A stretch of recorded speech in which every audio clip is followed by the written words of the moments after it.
Ini adalah tingkat tertinggi dalam membujuk istri. Ketika istrinya terlihat buruk, pria itu melemparkan banyak catatan. Kemudian tumpukan kedua dan ketiga, untuk melihat wajahnya masih belum lebih baik, pria itu akan menjadi sekantong besar uang untuknya. Sang istri melihat segera setelah penghapusan kemarahan. Anda mungkin bertanya kepada saya, seberapa kaya orang ini untuk melakukan langkah seperti itu? Ya, rata-rata orang benar-benar tidak memiliki uang sebanyak itu, karena pria ini menghasilkan uang dari hitam dan putih, bekerja sebagai agen intelijen untuk CIA sambil mengantarkan barang ke kartel narkoba, menghasilkan jutaan dolar as dalam satu perjalanan. Bahkan jika dia tertangkap oleh polisi narkotika, dia akan ditebus oleh CIA. Karena bagi CIA, pria sangat berguna. Selama Perang Dingin pada tahun 1980-an, CIA menyuruh Barry mengirimkan kiriman AK-47 ke perlawanan lokal untuk memecah pemerintahan anti-Amerika tersebut.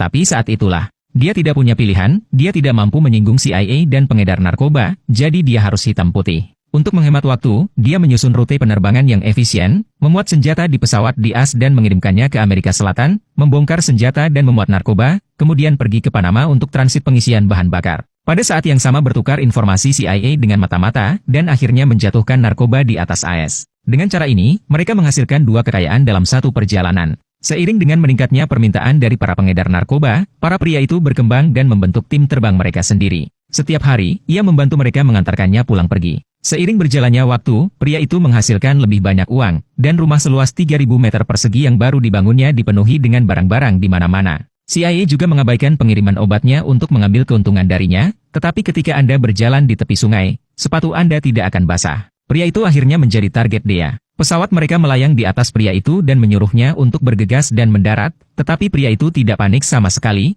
tetapi memperlambat pesawatnya dan mulai mengitari mereka. Setelah semalaman bertempur, pesawat dia kehabisan bahan bakar dan harus kembali, menyerah dalam pengejaran. Para pria itu beruntung bisa lolos dengan nyawa mereka. Tetapi tidak lama kemudian dia kembali mengawasinya di wilayah udara ini. Kali ini, mereka mengirim dua pesawat yang penuh bahan bakar dan sangat berkelanjutan, dan pria itu tidak punya cara untuk melarikan diri. Tetapi ia tidak panik, malah ia mengirim pesawatnya jatuh ke bawah, siap untuk menabrak daerah pemukiman di bawahnya.